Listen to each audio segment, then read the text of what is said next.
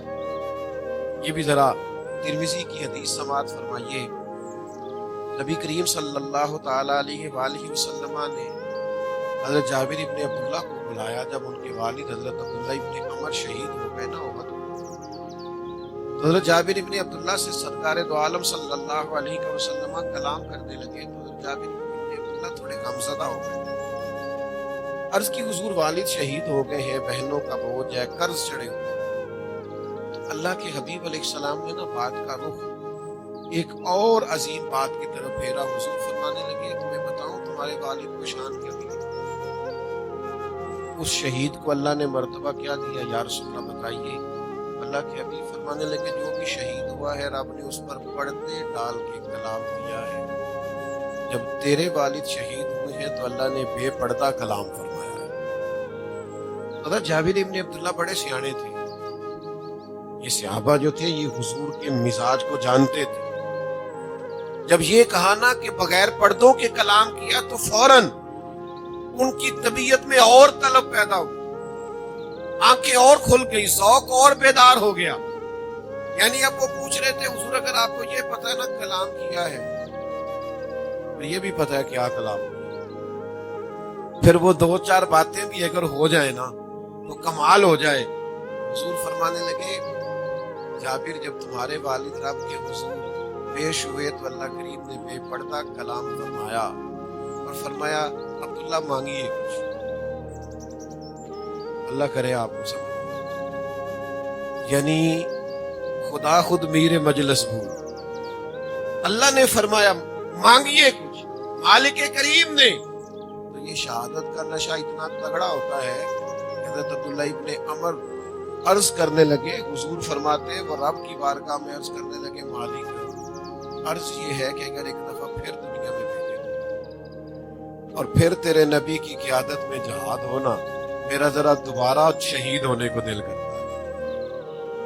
یعنی یہ وہ نشہ ہے، وہ کوئی اور ہے جو پانی ملا کے پیتے ہیں، یہاں تو قلم لگی ہم بوتل ہلا کے پیتے ہیں، کہا وہ یہ تو معاملہ ہی کچھ تھوڑا انوکھا ہے، یہ اتنا نرالا نشہ ہے، لوگ کہتے ہیں جناب علی اکبر بھی چلے گئے تھے کربلا میں،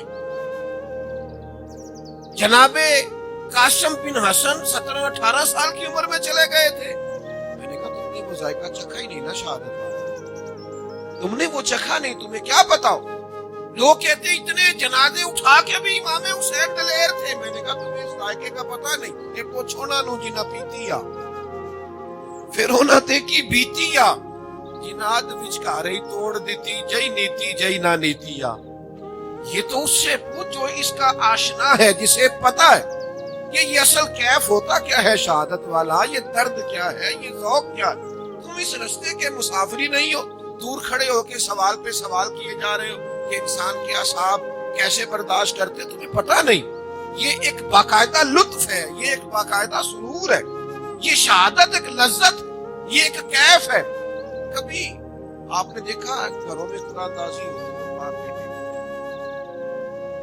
اکثر نہیں ہوتی، کس بات پہ ہوتی؟ اور اگر کسی گھر میں باپ اور بیٹا قرآن ڈالیں اور ڈالیں اس بات پہ کہ پہلے میں نے شہید ہو، کوئی کیف تو ہے نا، پیچھے کوئی داستان ہے اس کی، کوئی لذت تو ہے نا میرے بھائی، یہ ایسے ہی تلواریں چمک گئیں، یہ ایسے ہی لوگ دعائیں مانگتے رہے صبح شام، کچھ اس کے پیچھے ایسا کیف تھا۔ حضرت سعد رضی اللہ تعالیٰ عنہ بیٹے ہیں جناب خزامہ والد ہے، بدر والے دن باپ کہتا میں نے جانا، بیٹا کہتا میں نے جانا، کہاں؟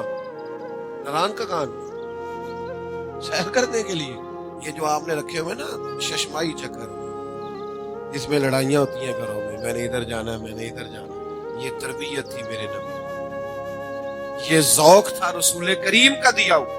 باپ کہتا میں نے جانا ہے، بیٹا کہتا میں نے جانا ہے، ادھر آؤ میدان کربلا میں۔ تپتا ہوا بخار امام زین العابدین، بظاہر کھڑے ہوں تو ٹانگیں کپ کپائیں، لیکن اپنے والد امام علی مقام کا بازو تھام کے کہنے لگے ابا جی ابھی تو میری باری ہے جانے۔ آپ بات کو سمجھیں، بظاہر نکاحت ہے لیکن اندر جو لذت آشنائی، اقبال کہتے ہیں تو عالم سے کرتی ہے بیگانہ دل کو، عجب چیز ہے لذت آشنائی۔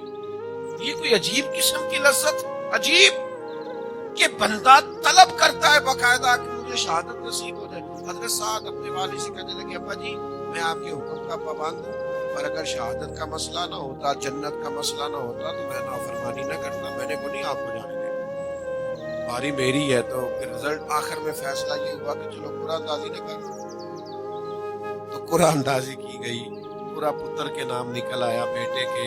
لیکن مزے کی بات یہ کہ ایک جنگ میں بیٹے گئے، اگلی میں والد چلے۔ پچھلی لڑائی میں، جنگ میں، جہاد میں صاحبزادے شہید ہوئے تھے، تو اس سے اگلی میں والد شہید۔ میں کیسے آپ کو عرض کروں کہ ہم نے ڈرایا ہے اپنے بچوں کو، ہم نے ان کو وہ زندگی دی ہے جس میں یہ سہم گئے، ہم نے آنے والی نسل کو صرف جینے کی لذت سے آگاہ کیا، حالانکہ مر جانے کی بھی لذت، حالانکہ موت بھی مومن کے لیے تحفہ ہے، حالانکہ اگر وصال کا شوق ہو تو موت ایک پل ہے، اس کے پار جائیں تو یار سے ملاقات ہوتی ہے۔ ہم نے اپنے بچوں کو کمزور کر دیا، مجھ سے ناراض نہ ہونا، ماں کیا انقلاب اپنے بچے کے دل میں بھر رہی ہے جو اسے کہتی ہے بیٹا سو جا بلی آ گئی۔ جس بچے کو آپ نے بچپن سے بلی سے ڈرایا ہے اور کاکروچ سے ڈرایا ہے، کل کو شیر بنے گا، میدان میں نکلے گا۔ سناؤ اپنے بچوں کو کس سے خیبر و خندق، کرو تو صحیح ارادہ، سناؤ اپنے بچوں کو کس سے خیبر و خندق کے، کہانی سن کے حیدر کی دلوں سے ڈر نکلتے ہیں۔ ہم اپنی بھی تو داستانیں سناتے ہیں نا، مشورہ دیا شاعر نے، وہ کہتے ہیں سناؤ اپنے بچوں کس سے خیبر و خندق، اس لیے کہ کہانی سن کے حیدر کی دلوں سے ڈر نکلتے۔ ان کو طاقتور اعصاب، مضبوط اعصاب، تگڑی بات، اور یہ ایک لذت ہے، یہ ایک کیف ہے۔ بڑے مخلص تھے حضرت عبداللہ ابن عباس، بڑے مخلص تھے حضرت عبداللہ ابن عمر، بڑے مخلص تھے حضرت عبداللہ ابن زبیر۔ امام حسین کے پاس آگے کا حسین نہ جائیے، لیکن امام نے فرمایا میں نے جانے گا۔ مخلص بھی تھے، مشورہ بھی صاحب دے رہے تھے، لیکن امام کو پتا تھا کہ میرا تعلق ہی شہداء کے گھرانے سے، میرے والد علی بھی شہید، تو جو مزاج شہادت کا ہے، اور بڑے بھائی حضرت مولا علی کے بھائی جعفر طیار بھی شہید، اور امام حسین کے بھائی امام حسن بھی شہید۔ تو جب سارے شہید ہیں تو پھر یہ احقاق حق کے لیے تو آگے جانا ہے، پھر جان کی پرواہ کرنا یا بچوں کو دیکھنا یا گھر بار کے لیے فکر مند ہونا، یہ پیغام کربلا سے نہیں آتا۔ کربلا سے پیغام یہ آتا ہے کہ ساری چیزیں بعد میں، حق کا رستہ پہلے، شریعت کی بات پہلے، ارادہ پہلے۔ عورتیں بعض اوقات کمزور ہوتی ہیں اور ان کی آنکھوں کے آنسو اور ان کی بتائی ہوئی باتیں اور ان کی تڑپ بعض اوقات دوسروں کو بھی کمزور کرتی، لیکن نبی کریم صلی اللہ تعالی علیہ وسلم نے اس طرح کی تربیت فرمائی تھی کہ عورتوں میں بڑی مضبوطی تھی، ان کے اندر بڑی طاقت تھی، فکری توانائی۔ میں پھر آپ کی خدمت میں عرض کروں گا کہ ہم نے نا آنے والی نسل کو کمزوریاں بانٹی، ہم نے آسانیاں بانٹی، یعنی میرا بچہ ذرا سی بات پہ ضد کرتا ہے تو یہ ضدی آپ کی سہولیات نہیں کی ہے، آپ ہر چیز لا کے دے دیتے ہیں تو یہ بھی بعض اوقات زیادتی ہو، چیزوں سے منع تو کرو تاکہ اسے پتہ بھی چلے کہ بعض اوقات زندگی میں کچھ نہ بھی ملے تو پھر بھی صبر کرنے کی عادت ہونا چاہیے. ہم نے وہ توانائیاں جو ان کی ذہن کے لیے، ان کے دل کے لیے، ان کی روح کے لیے اور مستقبل میں جو انہوں نے کردار زمانے میں ادا کرنا تھا، اس کے لیے جو توانائیاں ضروری تھی وہ ہم نے ان کو نہیں دی. اور آج میں دیکھتا ہوں بڑے بڑے باصلاحیت لوگ ہیں، کوئی کام نہیں کرتے، کوئی محنت نہیں کرتے، کوئی جدوجہد نہیں کرتے، کچھ آگے نہیں بڑھتے، کاوشیں نہیں کرتے. وہ کہتے ہیں میرے لیے بڑا ہے، میں وہاں نکلوں گا، ٹھیک ہے، سہولیات ہے. یاد رکھنا اس طرح کمزوریاں بڑھیں. آنے والے وقت کے اندر وہ جو اسلام کی نشت ثانیہ کے لیے ہم نے کوشش کر دی، اور جو عربوں میں غیر مسلم ہیں ان کو دین کے قریب لانا ہے. وہ جو اقبال نے ہمیں کہا تھا وقت فرصت ہے کہاں، کام ابھی باقی ہے، نور توحید کا اتمام ابھی باقی ہے، بڑا لمبا کام کرنا ہے. لیکن اس کے لیے شرط یہ ہے کہ ہم فکری طور پر مضبوط ہوں. دیکھیے حضرت خنسا رضی اللہ تعالیٰ عنہ، یہ 4 بیٹے لے کے قادسیہ میں آئی تھی، اور کل بیٹے ہی 4. حضرت عمر فاروق کے دور خلافت، اور لا کے اپنے بچوں کو میدان کے باہر کھڑا کر کے کہا تھا کہ بیٹا ایسا نہ ہو کہ تمہاری پشت پر جتنے بھی تیر کھانا، زخم کھانا، وہ سینے پہ. یہ دلیروں کا کام. حضرت مولا علی شیر خدا رضی اللہ تعالیٰ عنہ جنگی لباس پہنا کرتے تھے، تو پشت پر آپ جنگی لباس نہیں پہنتے تھے. تو لوگوں نے کہا سارا زمانہ پہنتا، آپ کیوں نہیں پہنتے؟ فرمانے لگے پشت ہم نے دکھانی نہیں کسی کو، ہم نے تو سینے پہ وار کھانا ہے، تو اس لیے پیچھے. اور حضرت علی کا ایک بڑا معروف فکرہ ہے، اسے یاد کیجئے گا. حضرت مولا علی شیر خدا رضی اللہ تعالیٰ عنہ فرمایا کرتے کہ علی پرواہ کوئی نہیں کرتا، علی موت پہ جا گرے یا موت علی پہ آ گرے، تیار بیٹھے ہر وقت. ہم موت پہ جا گرے یا موت ہم پہ آ گرے، کوئی فکر نہیں، کوئی کسی قسم کی پریشانی نہیں. تو 4 بیٹے لے کے صحابیاں آئیں، 4 کو کھڑا کر کے کہا پشت پہ تیر نہ کھانا، ڈٹ کے رہنا. پھر اللہ کی حضور دعا کرنے لگے، یا اللہ میرے بچوں کو حوصلہ دینا. 4 بچے شہید. اللہ کرے آپ کو سمجھ آئے. یہاں لوگ کہتے ہیں فلاں گھر سے 2 جنازے اٹھے تو بحرام مچ گیا، خوف و اعراض پھیل گیا، فلاں نفسیاتی ہو گیا، جنازے اٹھے.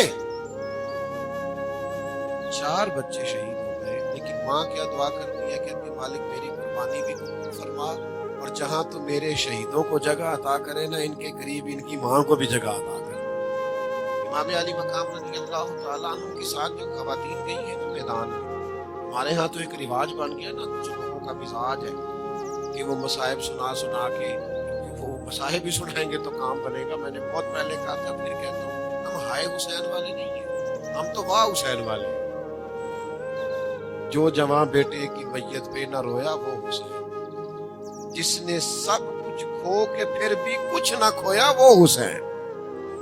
حضرت امام علی مقام رضی اللہ تعالیٰ عنہ کے ساتھ جو خواتین تھیں، ان کی دلیری جناب شہر بانو کی، حضرت زینب کی، سیدہ سکینہ کی، آپ کبھی پڑھے تاریخ، ان کی جرت، ان کا معیار، اس لیے کہ انہوں نے تو شہادت کا نصاب روز کی بنیادوں پہ پڑھا تھا.